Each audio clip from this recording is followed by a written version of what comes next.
Here's your daily dose of fitness, food, and fun. Angelica's Daily Surprise starts now. Launch into me and use your right knee towards my midsection. Boom. Right? Same thing, use the other hand, circle, and now you can make your distance. Drop your weight down, start to walk yourself forward. Yeah, so now this makes it a little bit harder for me to pull you away.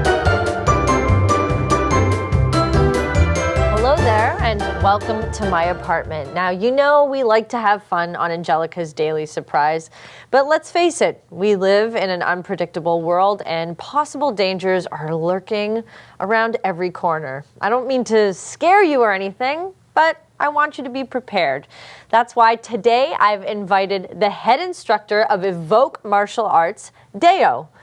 And Dayo's gonna show us how to defend ourselves against a potential attack in a parking lot. So let's say you're coming out of a grocery store, your hands are full, and then boom, out of nowhere, you get attacked. So this is the scenario we're gonna be working with today. All right, take it away. Thanks for coming in, by the way. Oh, thanks for having me. So what we're gonna start with is a typical scenario coming out of the grocery store. So I'm gonna have you grab the grocery bags. My bags. So we're gonna look at really quickly the typical scenario that most of us will likely do, and then we'll walk through what are the best practices. So most of the time, most of us will probably go to the trunk, right, and try to put the grocery bag in the trunk. But the reason this is not the best idea is because depending on the time of day and all that, my back is towards everything else. I have no peripheral vision of what's going around me. So the better practice will be to come around. Right? Now also not to go straight facing the car.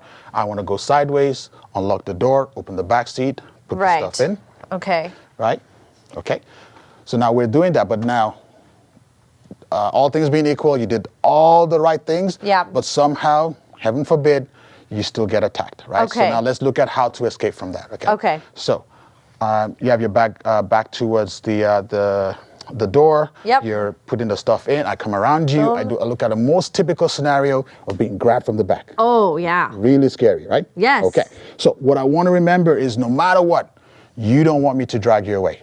Correct. Right? So you're going to make yourself as difficult of a victim as possible. So you're going to make yourself heavy like dead weight. Okay. So I'm going to grab you again. So what I want you to do is I want you to drop your weight down, start to walk yourself forward. Yeah. So now this makes it a little bit harder for me to pull you away, right? Okay. So scenario one. All right. 9 out of 10 times, we're either going to both fall to the ground. I'm going to have a hard time pulling you away, which is likely going to force me to, at least for that moment, disengage. Okay. Right? So let's say we do that. Okay. I disengage. Right? Right. So you disengage and I let go. But then again, that happens. 9 out of 10 times, I'm going to try to grab again. Okay. Right? So now let's look at how you can use my own leverage and body weight against me. Wow. So. Okay, yeah. So I've briefly learned like a single hand grab, but this is a double-handed grab. So this is a little bit more intense. Yes. Okay. So it's all about not trying to fight power with power. You're going to use my own momentum against me. Okay. So when I pull you, I want you to initially pull back. Right? Okay. So you're pulling back. I'm pulling back. Right? And now randomly, you're going to plunge into me and use your right knee towards my midsection. Boom. Right? And that should temporarily give you a little bit of room to make your escape. Like a rubber band. So you're building the tension and then releasing it. That makes a lot of sense. Yes, ma'am. You're a natural. That's good. I've done a little bit of this, so I'm very much in that frame of mind right now. And it's strange because it's not something that you can practice. No. Like, you can't just practice attacking yourself. Yeah, I mean, self-defense is a byproduct of martial arts, right? And, regular martial arts training, what you're really learning is just your awareness skills, your confidence skills, and also just how to react, when you're under pressure. Because in martial arts, you're not going to come to class and be like, today we're going to work on, defend against the grocery store technique. Yeah. But you're going to learn how to use leverage, you're going to learn how to use speed, you're going to learn how to use body weight, awareness skills, and this collectively is what helps us have, better personal safety habits. Okay. And was there another thing with the double fist? So the other one we're looking at is, you could use my momentum against me, but the thing to remember in grips is the weakest part of every grip is between the thumb and the index finger. Okay. So right now, this is the thin part of your arm. this is a thick part of your arm. Yeah. Most of us. The thicker part. The thicker part of your arm. Most of us, Small when we try wrist. to escape, we try to push against the pressure. Okay, right. But rather, you want to turn this part into the weaker grip. So what I want you to do is to make a fist, right? Turn your wrist. Now you're going to circle it around to the outside, right? And now push down. You can even use your other hand to support you. Okay. Yep. So grab your own wrist. Grab your own wrist. grab my own wrist. Now push circle this way. Good. Now you can make your distance. Okay. Right? Same thing. You go the other way, right? Circle the other way. Same thing. Use the other hand. Circle. And now you can make your distance. It's like pulling a lever.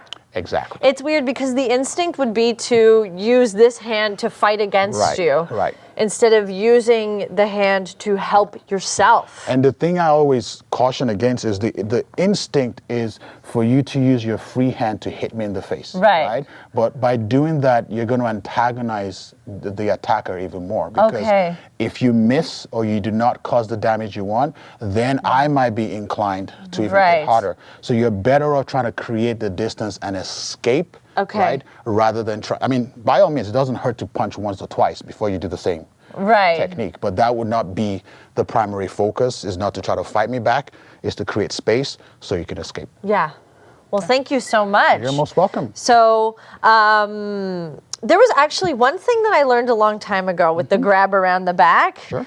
And it was like a jump down. So is that a thing? It's the same thing. So the idea is, you have to think in terms of momentum, right? Okay. So, the martial art we're learning is Hapkido. Hapkido is it's a martial. Hap means to harmonize, to fuse together. Okay. So when we're like this, our body weight is one. So the stronger person is pulling you back. But once you tilt yourself, you've created a wedge between us. And by constantly sliding yourself down, makes it harder for me to pull back. So what you were referring to is the exact same thing. You're just adding a little bit of finesse to it. Okay, all right. But this thing where you pulled me and then we created the tension and then I was able to come in, very helpful. Yes, ma'am. Thank you so much. That's very simple and effective. You don't need to know a lot to be able to defend yourself. You just need to know a few key moves. So thank you so much for coming in and focusing on this particular scenario with me today. You're welcome. That's been Anjelica's Daily Surprise, and what Dayo said, stay safe. See you tomorrow, and don't forget to like, share, and subscribe. Bye.